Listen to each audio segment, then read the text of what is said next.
Ladies and gentlemen, wrapping up our programming today is the Godfather of Brexit, Nigel Farage.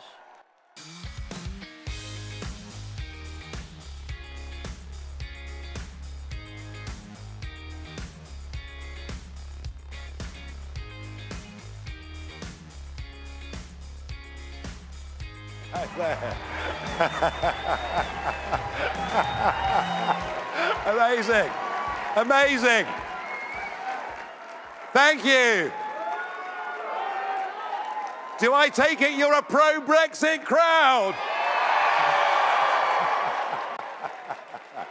Are you enjoying CPAC? Well, it's great to be here, and thank you.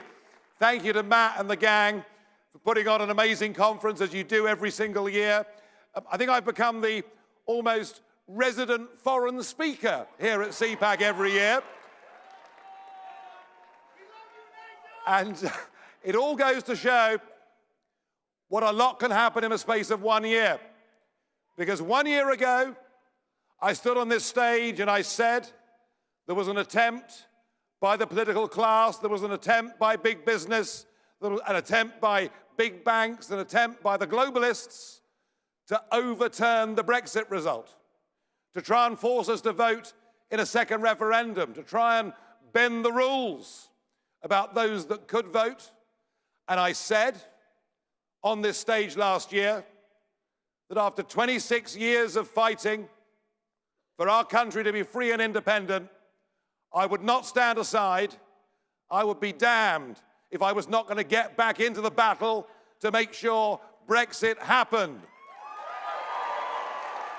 And that is what I did. Just a couple of weeks after CPAC last year, I launched the Brexit Party. We didn't leave the European Union on the day that Mrs. May said we would. And within 6 weeks, did Mrs. May excite some interest in the room?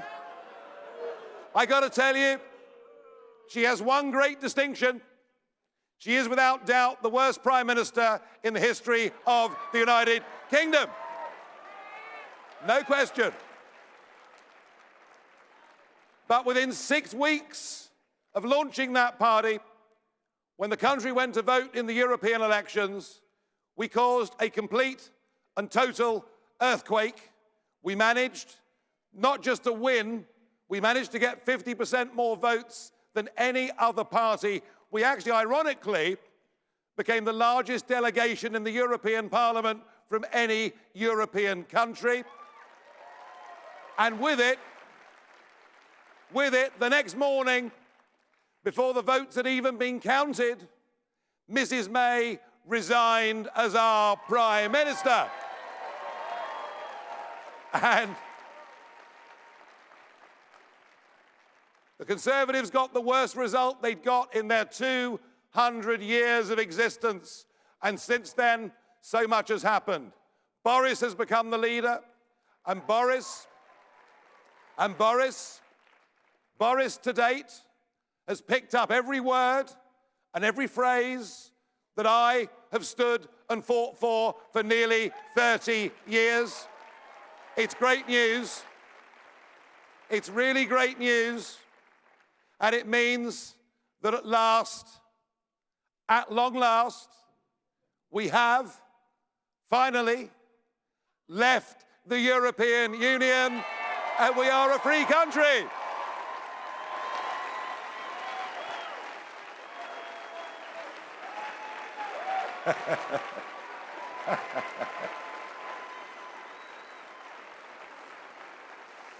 But all of this, not before I had my opportunity to give my last ever speech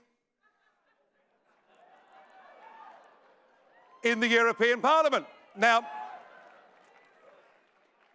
in my 21 years as a member of this pretty appalling institution,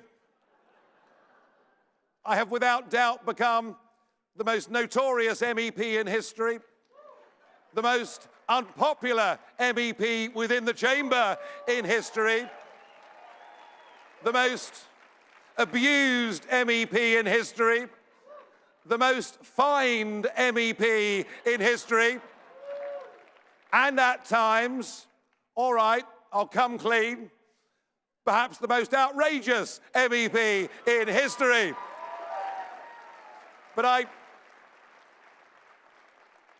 And thank goodness for YouTube.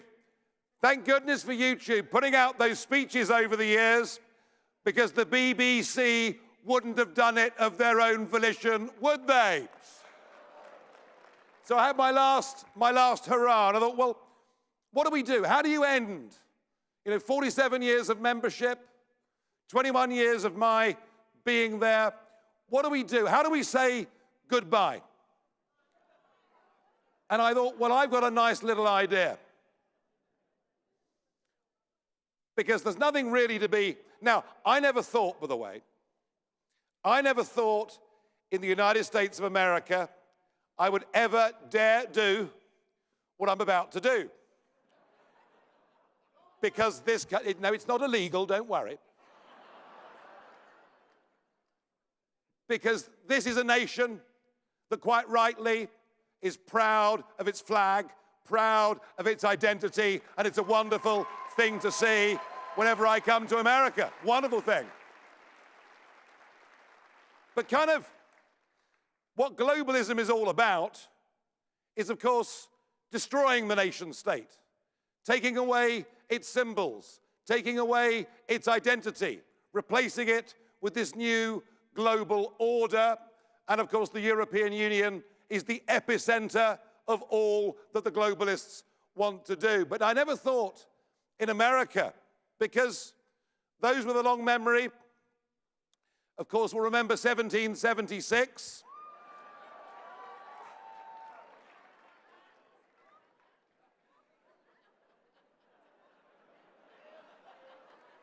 This is very, very high risk for me, I got to tell you.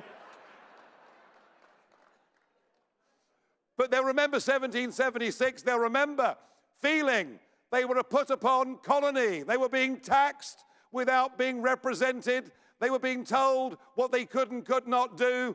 And the American people said they'd had enough of that. And so you had your Declaration of Independence, and you won your independence from us and went on to become the most successful, phenomenal country mankind has ever created.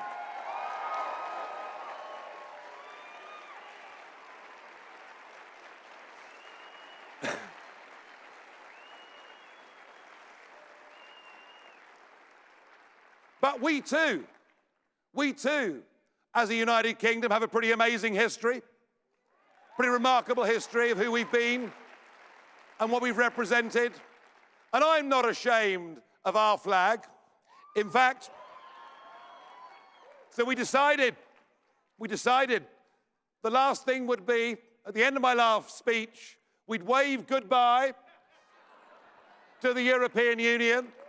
And I thought it was quite a nice, gentle, quite light-hearted way of leaving this political union.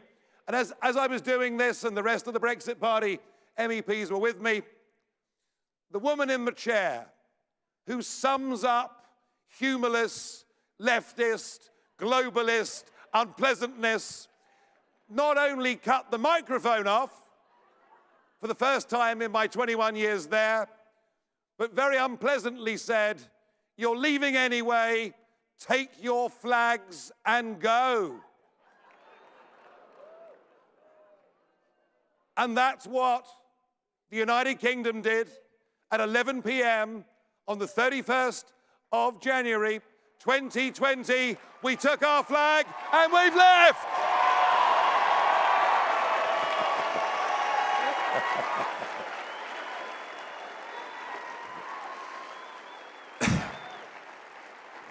Thank you. Thank you. And now that flag is not just a symbol of the United Kingdom. That flag now across Europe is a symbol of liberty, a symbol of breaking free of this globalist project. And I don't just want the United Kingdom to leave the European Union. I want Europe to leave the European Union. So we're in a good place. We're in a good place. But one of the reasons, one of the things that has made Boris picking up the right policies and winning a big general election majority, one of the things that made it easier for Boris was a man called Jeremy Corbyn. The British Labour Party had been completely hijacked by hard left, unpatriotic socialism. Does that ring any bells here in America? Hijacked by the hard left, and of course, the further left they go, the more extreme they become, the more they please their own echo chamber, but the less appealing they are to people living in Middle England. And Corbyn has been a huge contributory factor to Brexit finally getting done, to Boris winning a majority. And I think there is a big lesson in many ways that the Democrat Party in America should be learning, but I think in their current mindset, I mean, you almost feel sorry for them sometimes. No, okay, all right, fine. Just try to be nice for a bit, you know. So I wonder what you as a crowd think of Bernie Sanders.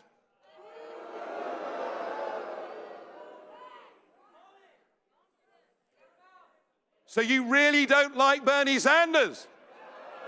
Well, can I suggest to you that you're wrong? You should be backing Bernie Sanders. You should be campaigning for Bernie Sanders. You should be donating money to Bernie Sanders. You should be making sure, and I think he's going to do it anyway, but you should be making sure that Bernie Sanders gets that nomination. You need a Democrat Party that are as far left-wing and as anti-American as they possibly ever can be, because when that happens, what will happen in November this year is not only will you get 4 more years of this great President Trump, but I think with Bernie, you won't just get Trump. I think with Bernie, you can retake the House too.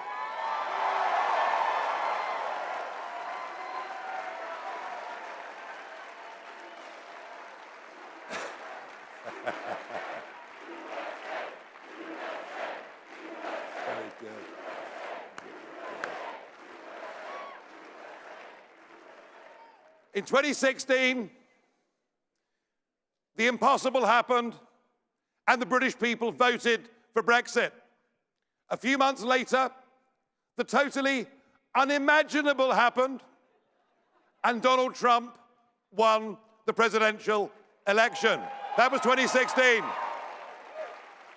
That was 2016, and now in 20, we've delivered Brexit, and I believe the omens are great for Donald Trump this year. And I want to say this about your president, somebody who has been maligned in the most astonishing way, somebody who has led elements of the press in this country and around the rest of the world to question his legitimacy as president ever since the day of that election. And I've been privileged, fortunate over these years to be able to get to know your president and genuinely to call him a friend. And I'll tell you something, the battle that he is engaged upon, and the battle that if you want success, don't just agree in conference halls with him tomorrow, but if you want success, commit to actively getting involved and making this happen. But Donald Trump winning a second term isn't just about the freedom, prosperity, and success of this great country. There's something even bigger that Donald Trump represents. A second term for Donald Trump in a world that has just had Brexit means we can, by the end of this decade, end the globalist project, bring back the nation state as the primary goal.